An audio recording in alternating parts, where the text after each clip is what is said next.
Salut les amis, c'est PKLN, j'espère que vous avez la forme. Pour les nouveaux, ici on parle de crypto, investissement, on anticipe les mouvements du marché et aujourd'hui on va faire quelques analyses qu'on m'a demandé. Donc n'hésitez pas vous aussi à demander les cryptos que vous voulez analyser, même si en ce moment vous allez constater que les analyses sont un petit peu les mêmes pour toutes les cryptos, il y a beaucoup de structures qui se ressemblent. Et donc on va voir aujourd'hui le Cake, EGLD, UOS, Casper et Moonriver. Si t'es pas encore abonné, je t'invite à le faire, active la petite cloche pour pas rater les prochaines vidéos, tu mets un petit like, un petit com, ça fait super plaisir. Et allez, suis-moi, c'est parti.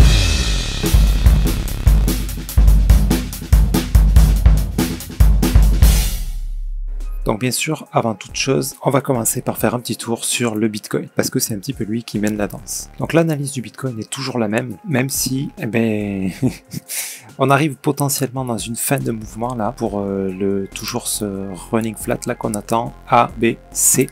L'amplitude du mouvement C, là elle est ok pour un running, donc on est potentiellement vers la fin de ce mouvement baissier. Attention, je dis pas que c'est complètement terminé. Pour moi, ici, on est encore sur quelque chose de plutôt baissier. Ok, je m'attends plus à le voir revenir titiller les 32 000, là, peut-être descendre même encore un peu avant de repartir à la hausse. On n'a pas assez traîné comme ça, là. Il faudrait un truc comme ça serait l'idéal. Après, rien ne l'empêche de décider de tout de suite partir à la hausse, mais on va dire, si on veut rentrer safe, on attend un mouvement comme ça. Quitte à rentrer un peu plus tard, un peu plus cher, c'est pas grave, mais là si on rentre maintenant, on a quand même de bonnes probabilités de se retrouver dans le négatif encore un bon petit bout de temps. Pour peu qu'ils viennent péter ce dernier plus bas, alors là ça peut durer des mois, et ça peut durer très longtemps, donc bon, on n'a pas envie de voir son portefeuille dans le négatif comme ça. Maintenant, dans une unité de temps plus petite, alors on va passer en 4 heures par exemple, ouais, potentiellement ici, vous voyez, alors, tac, il y a quelque chose qui me gêne là, c'est que ça, moi j'attendais plutôt quelque chose comme ça. Ça, qui viennent casser ce dernier plus bas pour un beau regular flat qui aurait annoncé de la hausse jusqu'à ce top. Minimum, après ça peut aller plus haut bien sûr, mais disons que il faut pas se fixer d'objectif plus grand que ça. On établit un plan en fonction de ça, au cas où il nous valide un grand A, B, C. Ok, on n'a pas envie de se retrouver là quoi. Donc, dans ce genre de mouvement là, on aurait pu rentrer par là une fois qu'il a fait la montée mettre un break-even, mais bon, il a décidé de pas descendre plus là, donc cette structure me plaît pas beaucoup là. À quoi on peut s'attendre là dans les prochains jours? Éventuellement, s'il décide de continuer à monter, éventuellement on peut peut-être avoir un running ici. Ça, là il viendrait casser le top ici pour ensuite redescendre. Et là, si on a un petit setup d'achat derrière, on peut le tenter, voilà, pour au moins ce top là. Et voilà, tant qu'on n'a pas eu une grosse montée là, venir casser ces derniers plus hauts, on est toujours sur un potentiel A, B, C. Ok, donc on reste méfiant. Ça ne veut pas dire que s'il y a un petit setup d'achat en interne, on peut pas le tenter, bien sûr. On peut le tenter, sauf que quand ça monte, on met un break-even, un stop loss en positif, voilà, pour n'avoir rien perdu au cas où on ait une grosse descente comme ça. Voilà, on garde ça à l'esprit et on fait en fonction. Là, dans l'immédiat, bon, j'ai envie de dire, c'est un peu tard pour entrer là, on a déjà eu la montée. Si on a maintenant une correction comme ça, pourquoi pas? Pourquoi pas? Moi, personnellement, là, je tente pas de setup d'achat. Pourquoi? Parce que cette grande structure daily, elle aura plus de force que les petits mouvements, vous voyez? Voilà, si je regarde en 1 heure, là, potentiellement un setup d'achat, hein, si ça traîne encore un peu comme ça, là, c'est un setup d'achat pour venir casser ce dernier plus haut. D'accord? Mais voilà, c'est le genre de configuration, ça, quand on est dans un mouvement baissier qui est potentiellement pas terminé, où on a souvent des setups qui sont invalidés. Où est-ce qu'on a vu ça? Je vous montre un petit exemple. Voilà, par exemple, vous voyez, ça fait souvent ça en fait. Là, on a un setup d'achat validé. Ok, on est allé au plus haut. Setup d'achat encore validé, on a cassé le dernier plus haut et tout de suite on s'est retourné. Voilà, ça arrive souvent. Et des fois, là, on a l'impression d'avoir un setup d'achat et ça chute derrière. D'accord, on est dans des phases là, c'est risqué. Parce que là, on avait un running là en fait, ici. Voilà, celui-là, il fallait le voir. Hein. A, B, C. Et c'est ça qui s'est... Vous voyez, c'est la structure plus grande qui s'est validée, qui a pris le dessus sur ce potentiel setup d'achat. On va garder ça en tête justement pour analyser les autres cryptos. Ce qu'il est possible qu'on ait là. Voilà. Donc, on a dit qu'on allait faire le cake. On va commencer par celui-là. Ouais, le cake sur une petite unité de temps, ça sent pas très bon. Là, pour le coup, on n'a rien quoi. On a rien. On a ça. Ça a cassé ici ou pas? Non. Potentiel régulier quoi. Donc là, c'est possible qu'on vienne encore un petit peu plus haut, voilà, qui traîne comme ça, là, pour valider un A, B, et une chute derrière. Le cake là, ouais, pas top. On a éventuellement ici un petit, alors dans une unité de temps, 1 heure peut-être. Vous voyez, on a eu une impulsion haussière là quand même. Correction, on vient casser le plus haut, on vient casser le plus bas, petit expanding qui annonce une hausse. Là, on a un petit setup d'achat. On aurait pu rentrer ici. Et voilà, l'objectif c'était ce plus haut, on l'a même pas atteint, on est déjà en train de rechuter. Donc, voilà, ça pue un peu quoi. Le cake là, c'est pas terrible pour l'instant, sur un court terme. Maintenant, on va regarder sur un plus long terme, si je mets, mettons, un journalier. Ouais, un journalier, ça sent pas très bon non plus. Alors le cake, je connais pas bien son historique. Bon, après, le fondamental, ça va. PancakeSwap, c'est du solide. Mais pour de l'investissement, moi, je me méfie. Je sais pas si quand il est sorti, il était à ce prix-là. Ça, je sais pas, j'ai pas suivi le cake. Donc, je vous donne les infos de ce que je vois dans la structure, et vous, par rapport à ce que vous savez, pour ceux qui ont investi sur le cake, j'imagine que vous en savez un peu plus que moi, voilà, prenez ça en compte. Moi, je vous donne les infos que de la structure. Si il est sorti à ce prix-là, et que là, on vient de passer en dessous, ben, ça sent pas terrible. Ça sent pas terrible. Donc la question qu'il faut se poser, parce que c'est tout à fait possible, voilà, qu'il traîne comme ça, là, et puis qu'il revienne ici, hein, pour nous donner plus tard un grand A, B, C, avec une autre chute derrière, avant de continuer une hausse. Ça, c'est possible. Mais ça va dépendre de deux choses. Les fondamentaux, qui sont, je pense, bons pour le coup, pour le cake, même si j'ai pas suivi ça, voilà, ça a l'air d'être quelque chose de solide. Et la deuxième chose, c'est l'utilité du jeton cake. Quand on achète du cake, est-ce que vous faites juste de la spéculation ou est-ce que vous avez une utilité avec ce jeton? Pourquoi les gens achèteraient le cake? Voyez? Donc posez-vous ces questions-là. Et s'il a une vraie utilité et que vous avez acheté là, mettons, et qu'on est ici, bon ben, ne vendez pas. Ne vendez pas, attendez, et puis vous profitez d'une éventuelle hausse pour sortir, on va dire, soit en positif, soit en nul, quoi. Ok? Pour pas avoir de perte. Parce que là, vous avez, là, ceux qui ont acheté un peu haut, là, ils ont tellement perdu que bon, bah, autant attendre, quoi. Quand la prochaine hausse du Bitcoin, il y a des chances quand même que ça reparte un petit peu à la hausse. Donc voilà, sur la plus grande structure, on peut peut-être avoir ça, ouais, voilà. Quelque chose comme ça, avant de repartir à la hausse. Si il doit repartir à la hausse. Après, moi, je me méfie de ça, quand les projets sont assez récents comme ça, parce que ça arrive qu'on voit des projets qui font ça, avec une petite impulsion de temps en temps, pour nous donner ici, là, une espèce de running, et puis après ça traîne, comme ça, pendant super longtemps, hop, une petite impulsion, puis ça traîne, petite impulsion, ça traîne. Ça, quand vous voyez des structures comme ça, ne rentrez pas dans ces jetons-là.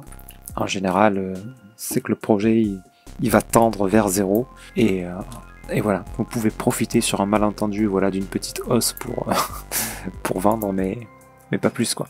Voilà, là j'ai pas assez de données sur le cake pour vous en dire plus. Ça va dépendre. Si maintenant le prix de départ était beaucoup plus bas, là c'est pas la même chose. Ça nous donne une impulsion, correction pour un regular flat. Ça, c'est plutôt bon. Ça c'est plutôt bon pour de la hausse. C'est-à-dire que dans ce cas-là, on va attendre un beau flag pour une éventuelle reprise. Alors la reprise, ça va pas se faire en ligne droite comme ça, bien sûr. Quand on a ça, si on rentre ici, mettons, hop, dès qu'on a cassé ce plus haut, on met un break-even ici. Hein. Si on investit à ce moment-là. Parce que, voilà, ça peut être ça, pour valider ça, ça et ça. Ok? Donc je rappelle, là, ça pourrait être éventuellement un running flat, hein, qui, après une chute, indique une continuation de tendance. Donc une continuation de tendance baissière dans ce cas-là. Ok, donc on se méfie, mais si on a des gros buy setup comme ça en journalier, pourquoi pas? Et si on est déjà dedans, qu'on est rentré assez haut, ben on attend et on peut juste espérer. Ce qui m'indique ici, ça reste quand même plutôt de la vente. Ok les amis. Allez, on passe à l'EGLD. EGLD, bon, la structure, je suis pas très fan là.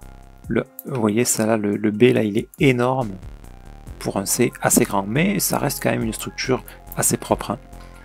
Hein. Ici, si on a des beaux setups d'achat, ça peut se tenter, voilà, en mettant des break-even. L'objectif, il sera ici quand même, donc il y a quand même un beau gain potentiel.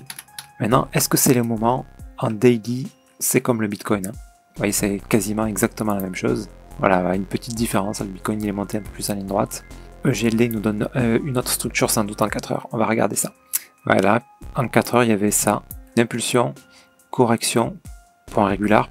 Donc là, on pouvait s'attendre à une hausse. Par contre, est-ce qu'il a cassé ce bas? Non, il n'a pas cassé le bas. Pareil, je me serais attendu, moi, à ce qu'il descende un peu plus avant de monter. Donc on se méfie de ces mouvements-là. Ça peut être ça pour après monter. À 1 heure, est-ce qu'on a quelque chose? À 1 heure, pareil, bon, on l'a raté. Là, c'est trop tard, là. Hein. Là, vous aviez ça, là.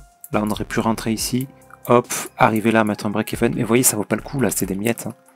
Donc quand on tente ce genre de setup, j'ai envie de dire, c'est pas pour gagner ce qu'il y a à gagner, là, parce qu'il y a que dalle. Mais c'est plus pour, au cas où, le Bitcoin décide finalement de monter et d'inverser la tendance. Ça n'a pas l'air d'être le cas, hein, pour l'instant. Voilà, on peut espérer une petite hausse très court terme, mais le temps que je poste la vidéo, ça sera trop tard. Hein. Ça sera trop tard, faut pas rentrer maintenant. Il vaut mieux attendre de voir le prochain mouvement, qu'est-ce que ça va être. Voilà, et bien sûr, après, pour ceux qu'on a acheté, mettons en investissement plus bas, là, très bien, mais on se méfie qu'il y a toujours la possibilité de ça, hein, pour un expanding. Là, la tranche de la structure ressemble plus à un expanding, donc je ne serais pas surpris de le voir descendre encore. Ben, pas à 0, mais de le voir venir faire ça, je serais pas surpris de venir casser ça, les 50 $. C'est pas ce qu'il y a de plus probable, hein, par contre. Hein. C'est pas ce qu'il y a de plus probable. Donc là, il vaut mieux regarder en interne, dans des unités de temps un peu plus petites, et puis on suit les prochains mouvements. Si on a un beau flag comme ça, un beau setup ici en daily, bon ben on peut y aller là. Et arriver au dernier plus haut, on met un break-even, et puis voilà. Au moins on est tranquille, on est serein. Ok les amis, on passe à US. US, ça ressemble étrangement à EGLD, ça. Ouais, ben c'est le même délire. Hein. Donc là, on avait un running, là, ici, qui annonçait de la hausse. Donc là, c'était le moment parfait pour entrer. Après un petit setup d'achat, en plus, impulsion correction, là, c'était parfait. C'était parfait. Bon, j'espère que vous êtes rentrés là-dedans, vous. Et si c'est pas le cas, aujourd'hui, qu'est-ce qu'on peut faire? Ben, aujourd'hui, la situation dans toutes les cryptos, de toute façon, elle est un peu hasardeuse. Hein. Pour le trading, voilà, sauf si vous aimez prendre des risques, vous risquez des petites sommes, bon pourquoi pas, mais sans ça, autant rester à l'écart un petit moment, d'attendre de voir les prochains mouvements. Là, ce que je vois ici, potentiellement, ça va dépendre. Ça peut être ici un petit running, c'est plutôt en 4 heures ça je pense. Donc ça annoncerait de la baisse, jusqu'à ce dernier plus bas. Une fois que ce dernier plus bas est cassé, on attend les prochains setups, et là on peut tenter de rentrer. Ok. Après ici, il faut qu'on regarde une plus petite unité de temps. Ah, celui-là, il avait un beau setup d'achat ici. Lui, il est venu casser le plus bas. Là, c'était pas mal. Ici, impulsion en plus correction, on pouvait le tenter, mais toujours pareil, jusqu'à ce plus haut. Après, on met un break-even et on s'est fait éjecter tout de suite derrière. Voilà. Et regardez, là, on est exactement dans la même situation que... Je sais plus si c'était le cake qui avait ça. C'était le Bitcoin alors. Oui, voilà, c'est exactement pareil que le Bitcoin. Ok, donc j'ai envie de vous dire, en fait, la seule analyse qui va compter, là, c'est celle du Bitcoin. Casper. Alors, Casper, c'est pareil. Pareil, lui, il a quand même une belle structure, là. On est venu casser les plus bas, ici. Si on fait un petit flag, pareil, voilà, on peut espérer jusqu'à ce haut-là. Et après, sur le long terme, hein, c'est toujours... on a toujours ce risque-là. Hein. Ah, si le Bitcoin fait ça, les alts font suivant. Est-ce que dans une plus grande unité de temps, on a autre chose? Oh la vache. Mais c'est quoi ce délire? Ça, je vous cache pas, ça pue un peu quand on a ça. Bon, après, je connais pas bien Casper, pareil, c'est pas une crypto que je suis, mais j'en ai entendu parler. Les fondamentaux ont l'air solides. Donc pourquoi pas? Peut-être que c'est juste l'emballement de sa sortie et qu'il était ultra surévalué, que là on est un peu plus dans des prix raisonnables. Dans ce cas-là, ouais, pourquoi pas. Mais n'allez pas vous fixer comme objectif ça là. C'est possible qu'on y vienne un jour, mais ça sera dans longtemps. Bref, il n'y a rien là. Il n'y a rien. Ouais. Pour l'instant, on est dans un move agressif. Alors, on ne sait pas. Là, il peut se passer tout et n'importe quoi. C'est-à-dire qu'il peut y avoir, d'ailleurs, là, je vois éventuellement un flag. Il peut y avoir une hausse jusque-là pour après chuter, nous donner un A, B, C. Il peut y avoir ça. Comme ça peut être le départ d'un plus gros move, pour nous donner ici un running, pour ensuite chuter. Voilà, mais n'espérez pas là tout de suite aller là-haut. Hein. Là, on n'y est pas encore. Voilà, un petit time frame, on est plutôt sur de l'achat. Mais si le Bitcoin nous valide une grosse chute, il chutera. Les setups comme ça, on se méfie. Et toujours à cause du Bitcoin, bien sûr. Et le Move Air, c'est quoi déjà? Moon River, en daily. Ah, structure sympa. Ah non, pas terrible en fait.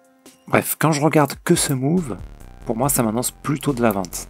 D'accord? Grosse impulsion, mouvement agressif, correction. Il y a des chances que ça chute encore derrière. Il y a même de bonnes chances. Maintenant, dans une plus petite unité de temps, on a potentiellement, tac, là aussi, un petit régular, quoi. Si on a un flag derrière, voilà, on peut espérer casser ce top. Donc c'est pas mal, de 75 à 87 là. Ouais, c'est pas mal. Mais voilà, tout ça peut valider un A, B, C. Donc si on rentre ici en trading, dès qu'on est parti à la hausse, un stop loss en positif. Et bien sûr, si on rentre là, on n'oublie pas de mettre un stop loss quand même ici, au dernier plus bas. Parce que si ça part à la baisse, là, il y a de bonnes probabilités, vu l'agressivité de ce move, qu'on descende vraiment bas. Ok, donc on n'oublie pas de se protéger toujours, mettre des stop loss, on fait pas les fous. Sauf si c'est des petites sommes, voilà, que vous êtes prêt à perdre, vous voulez jouer au loto, pourquoi pas, moi je le fais des fois, pour m'amuser. Bref, oui, pour vous quand même vous expliquer un petit peu ce que je vois là sur le plus long terme. En soi, la structure est pas dégueu, vous voyez, on a impulsion, correction. Si c'était un régular, ça serait joli. Sauf que là, on a cassé le dernier plus haut. Voilà, ici on a cassé le dernier plus haut, donc là, on est plutôt sur un expanding, on a cassé le dernier plus haut et les derniers plus bas aussi. Donc plutôt un expanding, mais comme expanding, il est pas très beau là. Donc je connais pas non plus celui-là. Donc je pense que si vous me demandez d'analyser ça, c'est que les fondamentaux doivent être plutôt bons. Si les fondamentaux sont pas terribles, là ça pue. Maintenant, s'ils sont excellents, bon ben, je veux dire, on est très bas. On est très bas, il y a voilà de 75. L'objectif, il va être à 500, c'est pas mal. Maintenant, si vous êtes patient, ça peut payer. Il y a moyen que ça descende encore.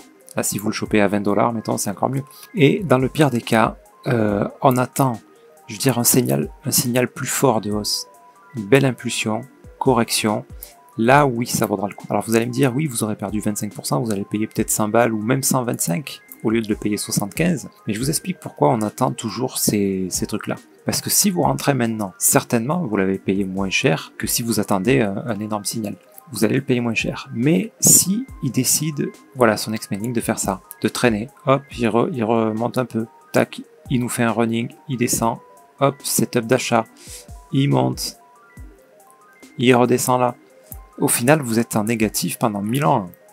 Et votre argent, vous n'avez pas envie de le vendre à 15 $ si vous l'avez payé 75, quoi. Donc votre argent est bloqué, vous ne pouvez pas investir dans d'autres projets qui auront peut-être, eux, un super signal d'achat dans lequel vous avez envie de rentrer et vous n'avez plus les liquidités pour. Donc si j'ai un conseil à vous donner, c'est ça. C'est que des fois, tant pis si vous payez l'actif un peu plus cher, mais au moins vous rentrez à un moment vraiment opportun. Maintenant, voilà, je me répète, mais en 1 heure, ouais, en 1 heure, on a potentiellement un petit setup d'achat en préparation, là. Clac. Comme ça, s'il fait ça, après en 15 minutes, il vous donne un petit setup d'achat, vous pouvez rentrer, arriver ici, vous mettez un stop loss là, par exemple. Tout ça, c'est juste une méthode, en fait. Ok, la manière dont vous rentrez, là où vous mettez vos stop loss, etc.